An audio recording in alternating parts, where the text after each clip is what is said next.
भुजबळ भाजपच्या वाटेवर, अंजली दमानियांची पोस्ट चर्चेत. भुजबळांच्या भ्रष्टाचाराविरोधात याचिका करणारा भाजप भुजबळांना मोठा ओबीसी नेता बनवणार. दमानिया यांचा पोस्टमधून सवाल. मला भाजपकडनं कुठलाही प्रस्ताव नाही आणि मला कुठल्याही पदाची अपेक्षा नाही. अंजली दमानियांनी उपस्थित केलेल्या प्रश्नावर मंत्री भुजबळांची प्रतिक्रिया. भुजबळ यांनी कधीही भाजपात येण्याची इच्छा व्यक्त केलेली नाही. ते कधीही भाजपमध्ये येणार नाहीत. दमानियांच्या प्रश्नावर बावनकुळेंची प्रतिक्रिया. तुम्ही ज्या शिवसेनेत शिकलात तिथे मी सिनियर प्रोफेसर होतो. छगन भुजबळांचा संजय गायकवाडांना टोला. भुजबळ आणि मी बाळासाहेबांच्याच तालमीतले आहोत, त्यामुळे त्यांनी शिवसैनिकाला चॅलेंज करू नये. गायकवाड यांचं भुजबळांना प्रत्युत्तर. उद्या अहमदनगरच्या क्लेरा ब्रूस मैदानावर ओबीसी महाएल्गार मेळावा. मंत्री छगन भुजबळांच्या उपस्थितीत मेळावा पार पडणार. मेळाव्यात मराठा आरक्षणावर हरकती घेणार. मला जिवे मारण्याची धमकी देणाऱ्यांना मी नगरच्या ओबीसी मेळाव्याला वाजत गाजत येतोय. ओबीसी नेते लक्ष्मण हाके यांचं धमकी देणाऱ्यांना आव्हान. 5 फेब्रुवारीपासून मराठा आरक्षणाविरोधात ओबीसी बांधव रस्त्यावर उतरणार. राज्यभरात ओबीसी जनजागरण एल्गार रथयात्रा निघणार. यात्रेला छगन भुजबळ, प्रकाश शेंडगे उपस्थित राहणार. धन्यवाद मोदीजी नंतर आता भाजपचं धन्यवाद देवेंद्रजी अभियान. गृहनिर्माण संस्थांसाठी घेतलेल्या निर्णयांच्या पार्श्वभूमीवर अभियान. मुंबईत 20 फेब्रुवारीला फडणवीसांच्या सत्कारासह भाजपची जाहीर सभा. राज्यामध्ये 4 फेब्रुवारीपासून भाजपचं गाव चलो अभियान. अभियानांतर्गत भाजपच्या प्रत्येक नेत्याला एका गावात मुक्काम करावा लागणार. देवेंद्र फडणवीस 7 फेब्रुवारीला नागपूर जिल्ह्यातल्या पारडसिंगा गावी मुक्कामी असणार. भाजपने यापूर्वीही गाव चलो अभियान केलंय. यावेळी देशातला रेकॉर्ड असेल. पक्षाचे नेते आणि कार्यकर्ते 100% गावापर्यंत पोहोचणार. फडणवीसांची प्रतिक्रिया. राज्यसभा खासदार लोकसभेच्या रिंगणात उतरवण्याचा भाजपचा प्लॅन. नारायण राणेंसमोर लोकसभा निवडणुकीत कोणताही उमेदवार टिकणार नाही. दीपक केसरकरांचं वक्तव्य. राज्यसभेच्या अनुषंगाने भाजपची खलबत. उपमुख्यमंत्री फडणवीसांची दिल्लीमध्ये पक्षाध्यक्ष जे.पी. नड्डांशी चर्चा. भाजप राज्यसभेच्या निवडणुकीत 4था उमेदवार टाकण्याची शक्यता. बाळासाहेब ठाकरेंच्या स्मारक समितीत केंद्रीय मंत्री नारायण राणे, मुख्यमंत्री एकनाथ शिंदे आणि मनसे प्रमुख राज ठाकरे यांचा समावेश करा. नितेश राणेंची मुख्यमंत्री उपमुख्यमंत्र्यांकडे मागणी. देवेंद्र फडणवीस पाव असो किंवा काही असो, तुम्हाला त्यांनी घरी बसवलंय. नितेश राणेंची उद्धव ठाकरेंवर टीका. ठाकरेंनी फडणवीस पाव उपमुख्यमंत्री असल्याची केली होती टीका. लोकसभेच्या रिंगणात नारायण राणे उतरल्यास आमची भूमिका त्यावेळी त्यांना समजेल. वैभव नाईक यांची नारायण राणेंच्या लोकसभा निवडणुकीला उभं राहण्याच्या चर्चेवर प्रतिक्रिया.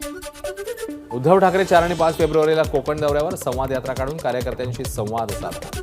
आमदार वैभव नाईक यांच्याकडून कुडाळमध्ये होणाऱ्या सभास्थळाची पाहणी. हुकुमशाहीला मी हिंदुत्व मानत नाही. उद्धव ठाकरेंचा जाहीर सभेमध्ये हल्लाबोल. घराणेशाहीला विरोध करताना तटकरेंचं घराणं कसं चालतं, भाजपला सवाल. टोलला विरोध नाही, परंतु टोल वसुलीत पारदर्शकता हवी, राज ठाकरेंची मागणी. तर उद्या मुख्यमंत्र्यांना भेटणार असल्याची माहिती. उपमुख्यमंत्री अजित पवारांचा जळगाव नंदुरबार दौरा. जळगावातील अमळनेर तालुक्यातील पाडळसे धरणाची अजित पवारांनी केली पाहणी. मुख्यमंत्री एकनाथ शिंदेंच्या डोळ्यावर शस्त्रक्रिया. ठाण्याच्या वावीकर आय हॉस्पिटलमध्ये मुख्यमंत्र्यांच्या डोळ्यावर झाली यशस्वी शस्त्रक्रिया. मुंबई महापालिकेचा अर्थसंकल्प सादर. 2024-25 साठी 59,954 कोटी रुपयांची तरतूद. तर शिक्षणासाठी यंदा 3,167 कोटी. देशात प्रथमच शिवाजी महाराजांचा धनुष्यबाण हाती घेतलेला पुतळा उभारला जाणार. राज्य शासनाच्या वतीने खालापूर तालुक्यातील उंबरखिंड येथे शिवरायांचा पुतळा उभारणार. मंत्री उदय सामंत यांची घोषणा. राज्यातले निवासी डॉक्टर 7 फेब्रुवारीपासून संपावर. विविध मागण्यांसाठी सामूहिक रजा किंवा संपावर जाण्याचा इशारा. राज्यात लवकरच 16 फिरती प्रयोगशाळा वाहनं आणणार. या प्रयोगशाळा पीपीपी तत्वावर चालवण्यास देण्याबाबतही विचार केला जाणार. अन्न आणि औषध प्रशासन मंत्री धर्मराव बाबा आत्राम यांची माहिती. सीबीएसई बोर्डाच्या 9वीच्या विद्यार्थ्यांसाठी डेटिंग, नाती आणि प्रेमावर प्रकाश टाकणारा धडा. यामध्ये विद्यार्थ्यांना घोस्टिंग, कॅटफिशिंग, सायबर बुलिंग सारख्या गोष्टींवर डेटिंग बाबत माहिती. 19 फेब्रुवारीला कोस्टल रोडच्या पहिल्या फेजचं उद्घाटन होणार. वरळी ते मरीन ड्राईव्ह या 10 किलोमीटरच्या रस्त्याचं पंतप्रधान मोदींच्या हस्ते लोकार्पण. तर 15 मे पर्यंत दोन्ही फेज सुरू होतील. पालिका आयुक्तांची माहिती. जानेवारी महिन्यात मुंबईत 10,900 घरांची विक्री. राज्य सरकारला घरांच्या विक्रीतनं मुद्रांक शुल्कापोटी मिळाले 746 कोटी रुपये.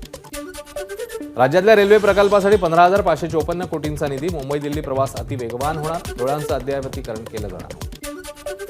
मुंबई वाहतूक नियंत्रण कक्षाला धमकीचा मेसेज. मुंबईत 6 ठिकाणी बॉम्ब ठेवल्याची मेसेजमधनं धमकी. मेसेजमुळे मुंबई पोलीस सज्ज. मेसेज पाठवणाऱ्या व्यक्तीचा शोध सुरू. चेंबूरमधल्या सिद्धार्थ कॉलनीमध्ये मध्यरात्री सिलेंडर स्फोट. 7 जण जखमी. सिलेंडर स्फोटामुळे घरांचं मोठं नुकसान.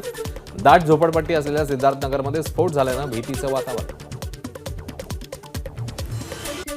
मीरा रोडमधील कमल नाक्याजवळ एका कारला आग. आगीत कार पूर्णपणे जळून खाक. अग्निशमनकडून आगीवर नियंत्रण. डोंबिवलीतील आजदेपाडा येथे भर रस्त्यात महिलेची छेडछाड.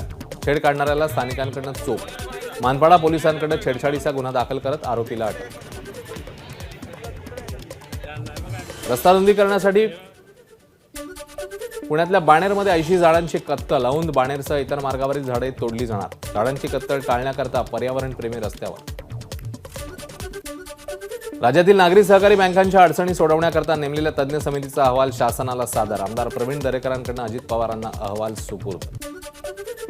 पंढरपूरच्या मंगळवेढा तालुक्यातील कायम दुष्काळी असणाऱ्या 24 गावातले पदाधिकारी आक्रमक. स्वातंत्र्यपूर्व काळापासून दुष्काळात असूनही शासन फक्त आश्वासन देत असल्याचा आरोप. महाराष्ट्र पाणी देणार नसेल तर या गावांना कर्नाटकमध्ये जाण्याची परवानगी देण्याची मागणी.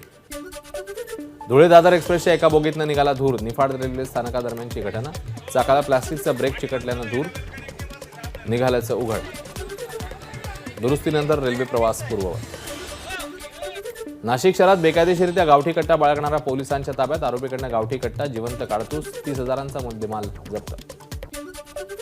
नाशिकच्या चांदवड तालुक्यातील चांदवड लासलगाव रस्त्यावरील वाळकेवाडी फाटा शिवारात डंपर आणि दुचाकीची धडक. अपघातात दुचाकीवरील दोघांचा जागीच मृत्यू. भैरव पोलिसात गुन्हा दाखल. अहमदनगरच्या विळद घाट परिसरातनं 3 दुचाकी चोरांना अटक. चोरट्यांकडनं 7 महागड्या मोटरसायकली जप्त. नागपूरजवळील उमरेड करंडला अभयारण्यात नवीन वाघाचा प्रवेश. या वाघाला बघण्यासाठी पर्यटकांची गर्दी. वन विभागाकडून अद्याप वाघाच्या नावाची घोषणा नाही. समृद्धी महामार्गावर पुन्हा एकदा खासगी ट्रॅव्हल्स बसचा अपघात. ट्रकसमोर नीलगाय आडवी आल्यानं ट्रक चालकाने अचानक ब्रेक मारला. यावेळी मागून आलेली भरधाव बस ट्रकला धडकली. अपघातात 16 ते 17 जण जखमी.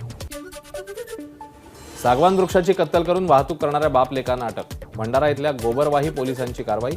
1 लाख रुपये किमतीचं सागवान लाकूड, फाटा आणि वाहतुकीसाठी वापरण्यात आलेलं वाहन जप्त. संप काळात कार्यमुक्त केलेल्या अंगणवाडी कर्मचाऱ्यांना कामावर रुजू करा. या मागणीसाठी सिंधुदुर्गात अंगणवाडी कर्मचाऱ्यांचं जिल्हा परिषदेसमोर आंदोलन. उपस्थित महिलांची जोरदार घोषणाबाजी. हेमंत सोरेन यांना 5 दिवसांची ईडी कोठडी. पीएमएलए कोर्टाचा निकाल. ज्ञानवापीच्या तळघरात पूजा सुरूच राहणार. पूजेला स्थगिती देण्यास अलाहाबाद उच्च न्यायालयाचा नकार. ज्ञानवापी मशीद कमिटीला दिलासा नाही. ज्ञानवापी मशिदीत पूजेला मुस्लिम लॉ बोर्डाचा विरोध. जिल्हा न्यायालयाचा निर्णय योग्य नाही. दुसरी बाजू ऐकून न घेता निर्णय झालाय. मुस्लिम पर्सनल लॉ बोर्डाचा दावा. तर 1991च्या कायद्यामुळे तिथे मंदिर उभं राहू शकत नाही. मुस्लिम बोर्डाची माहिती. तमिळ अभिनेता दलपती विजयने केली नवीन पक्षाची घोषणा. तमिळगा वेट्री कळगम असं विजयच्या पक्षाचं नाव. जनतेच्या कष्टाचे पैसे लुटून उभारलेल्या कंपन्यांना राजकीय आश्रयदाते वाचवत आहेत. पेटीएमवरील आरबीआयच्या कारवाईनंतर राहुल गांधी संतापले. एबीपी माझा, उघडा डोळे बघा नीट.